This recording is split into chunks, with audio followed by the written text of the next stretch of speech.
Many thanks for staying with us here on the show. 25 years, and that's how long Ghana's Fourth Republic Constitution has been running without interruption. It's one of the longest on the African continent, and Ghanaians cannot take it for granted at all. Yesterday, there was a mega Thanksgiving service that brought together all living former president and many other individuals who've played various roles in the country's development during that period. Now, details of that shortly, but we're asking you the question: has Ghana achieved its full potential within the 25 years of return to multi-party democracy? We have a poll and also a street box on what Ghanaians think about that. Right now, let's bring you details of the Thanksgiving service that featured Jerry Rawlings, John Kufuor, John Mahama, and of course, Nana Addo Dankwa Akufo-Addo. Let's hear from them. The year of Jubilee. Count of 7 Sabbath years, 7 times 7 years, so that the 7 Sabbath years amount to a period of 49 years. Shout for joy to the Lord, all the earth. Worship the Lord with gladness. Come before him with joyful songs. Know that the Lord is God. It is he who made us, and we are his. We are his people, the sheep of his pasture. Enter his gates with thanksgiving and his courts with praise. Give thanks to him and praise his name. For the Lord is good, and his love endures forever. His faithfulness continues through all generations. And he told them this parable: the ground of a certain rich man yielded an abundant harvest. He thought to himself, what shall I do? I have no place to store my crops. Then he said, this is what I'll do. I'll tear down my barns and build bigger ones, and there I'll store my surplus grain. And I'll say to myself, you have plenty of grain laid up for many years, and so take life easy, eat, drink, and be merry. But God said to him, you fool, this very night your life will be demanded from you. Then who will you get what you have prepared for yourself? This is how it will be with whosoever stores up things for themselves, but is not rich towards God. The biggest challenge we face continues to be eradicating widespread poverty. We still have challenges in the performance of our public services. We face threats, traditional and contemporary, to our nation's security and social stability, in the form of chieftaincy conflicts, land disputes, ethnic conflicts, vigilantism, cybersecurity issues, youth unemployment, economic hardships, and corruption in our public life. But the fundamental commitment to resolving these challenges within a framework of due process must be unshaken. Primarily, we've begun to take a deep look at the structure of our economy and transform it from a raw material producing and exporting one to a value-added industrialized economy with a modernized agriculture to serve better our needs.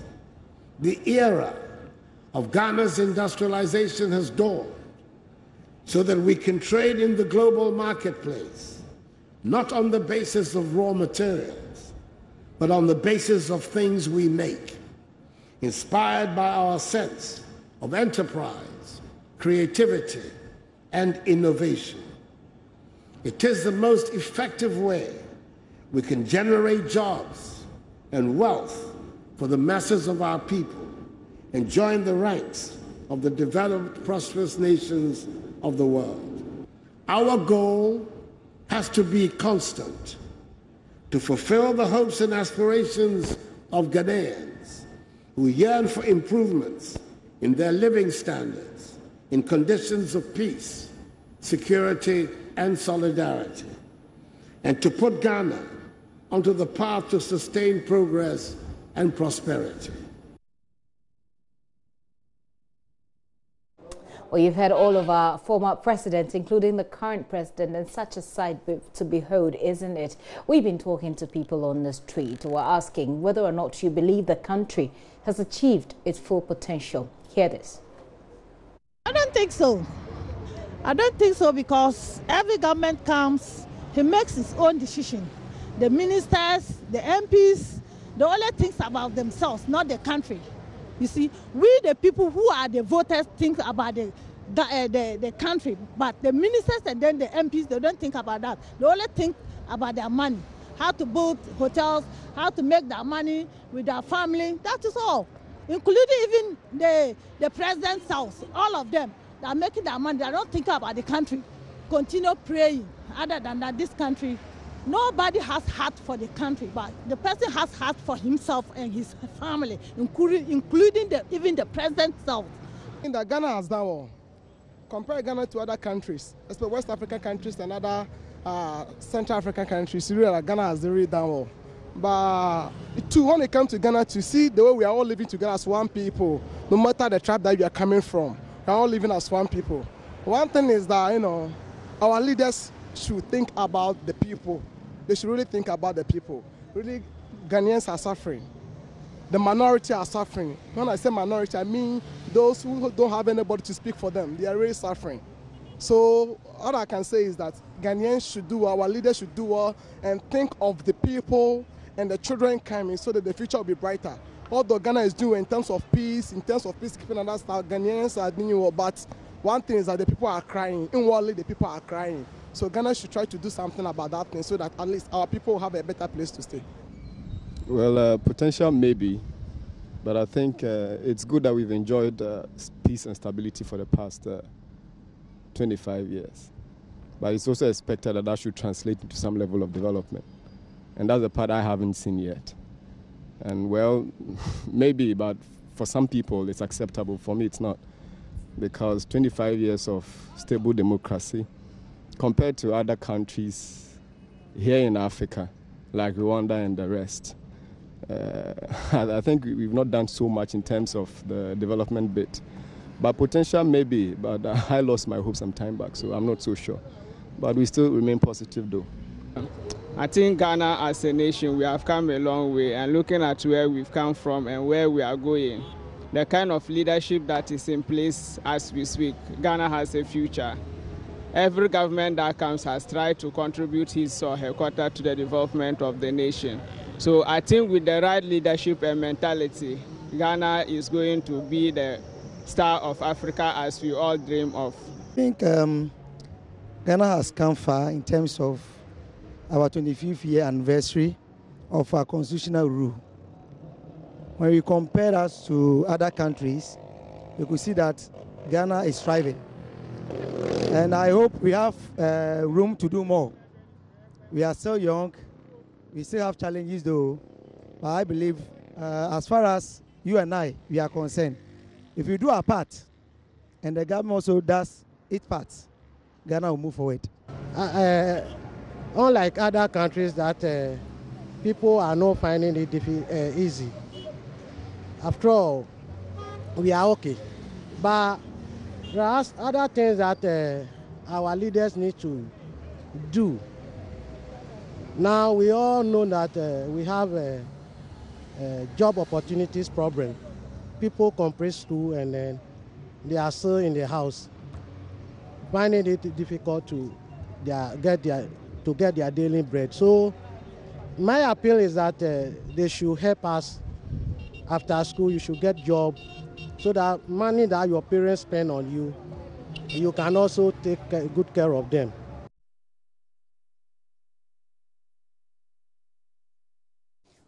Okay. Okay, so that's what people think. Obviously, it's something that we have done better. I mean, we have done something that we should be proud of, but we certainly can do better. Let's go on social media. We've been asking for your views as to whether or not you think we've achieved our potential.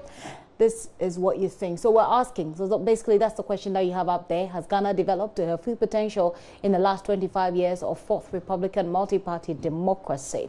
Okay, so for those who are saying no, you have about 38% of people saying no, have 62%, 38% of people saying yes. So 38% think that Ghana has actually developed to her full potential in the last 25 years of fourth Republican multi-party democracy. But on the other hand, is 62%, a whopping 62% saying no, because people still think that we could do a bit more better.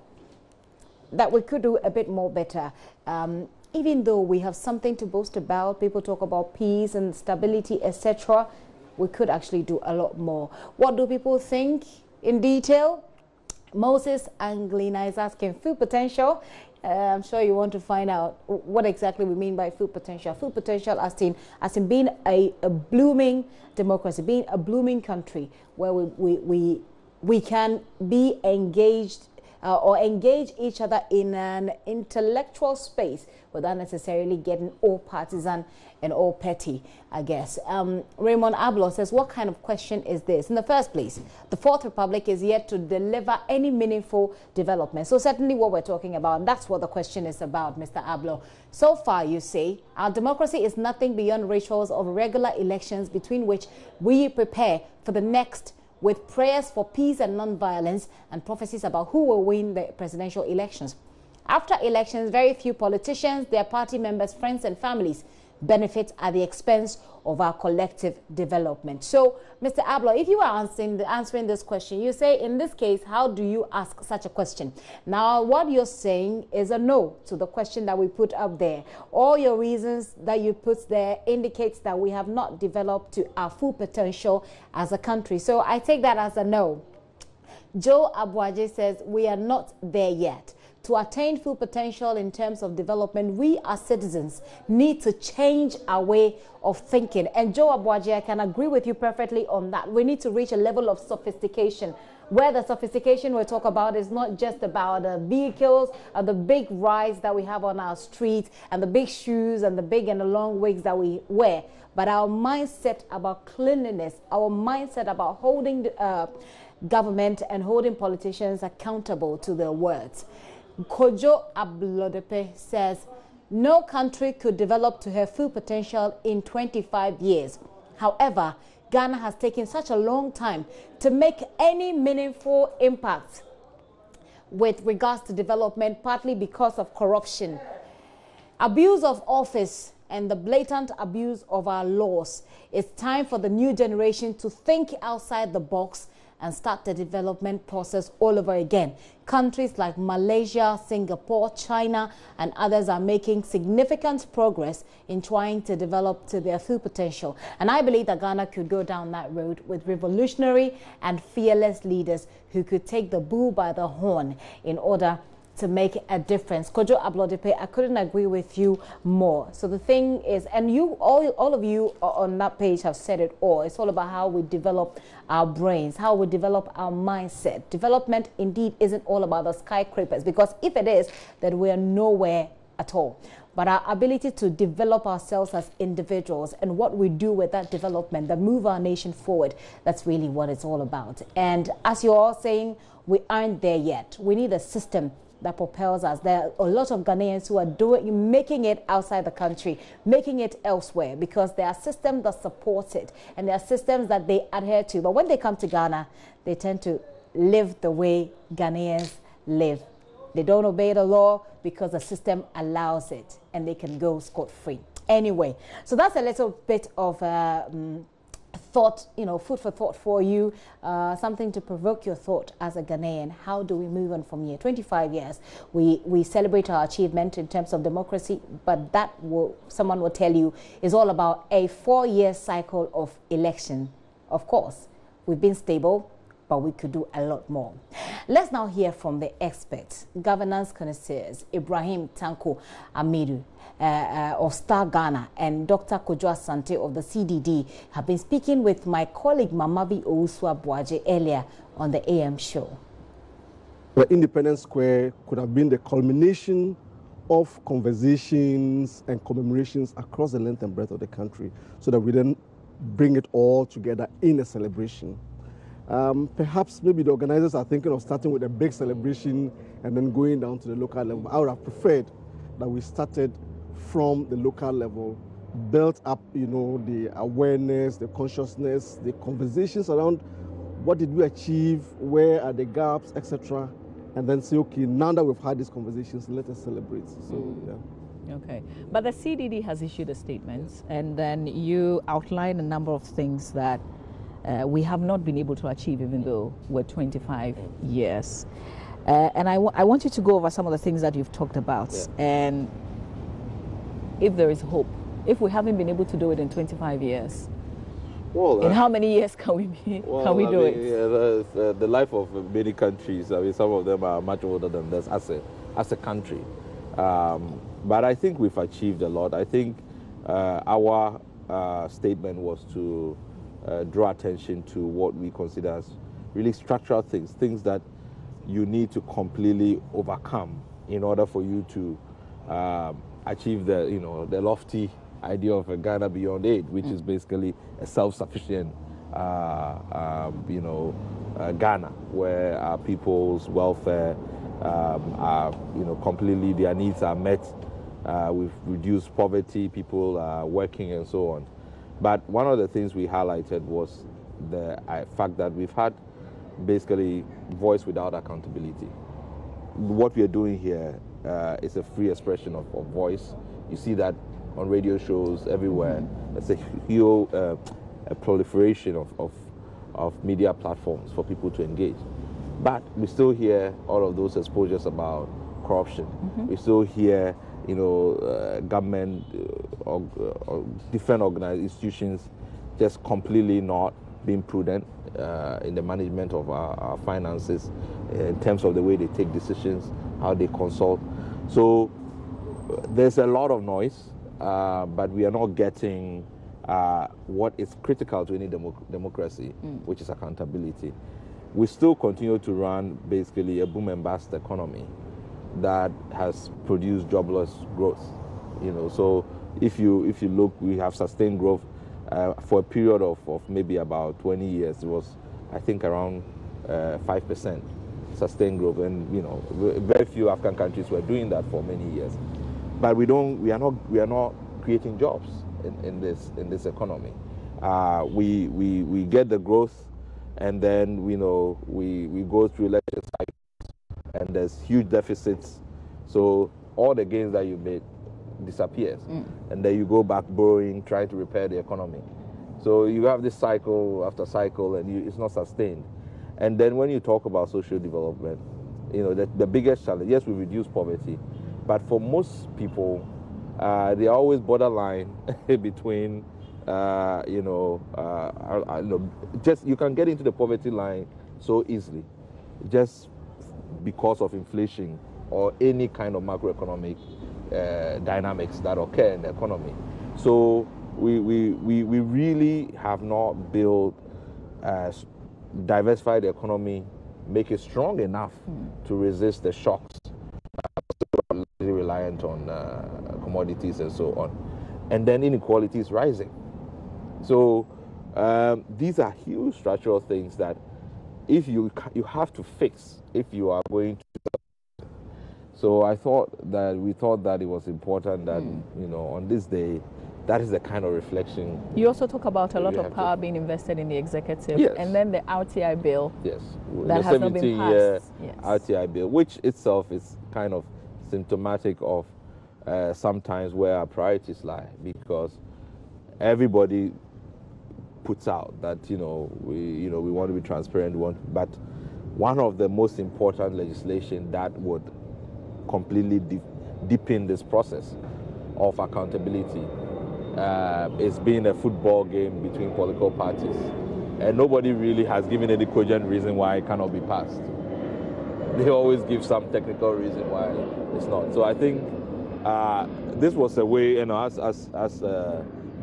Tanko was saying, that we need a reflection to then say, okay, this is where we are. How we got here. These are the lessons we've learned. What are we going to do differently going forward? And it's important because this government is talking about a Ghana beyond the aid. That is a goal that, okay, yeah, we can look at that goal, but how do you get there?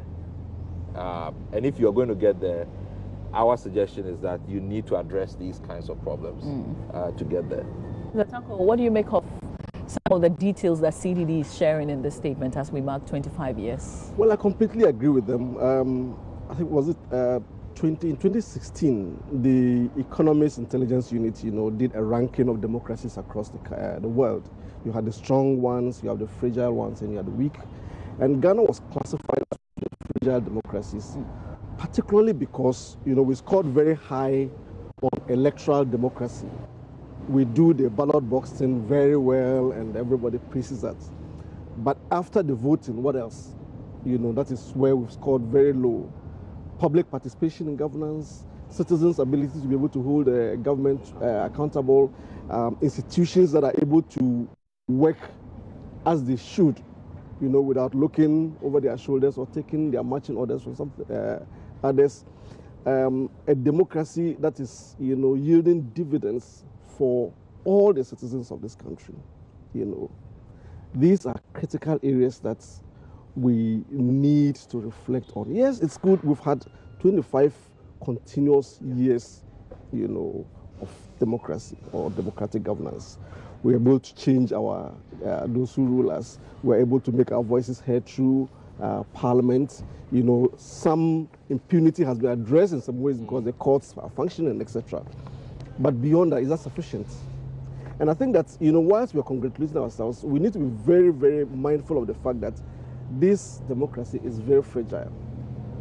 If the ordinary citizens are not reaping the dividends, and they begin to question, what is all this for? This is just benefiting a few people up there. And once citizens begin to question the value of the democratic governance, then we're going to be in trouble, because then suddenly we begin to yearn for some ways of governance that are really not for us. So I think we've done very well in some areas. We need to fix the systemic issues, to ensure that the next 25 years we're able to still say we progressed.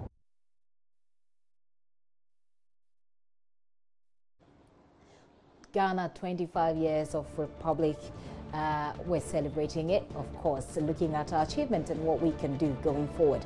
It's still The Pulse with me, Gifty and Dr. A quick break. We'll be right back.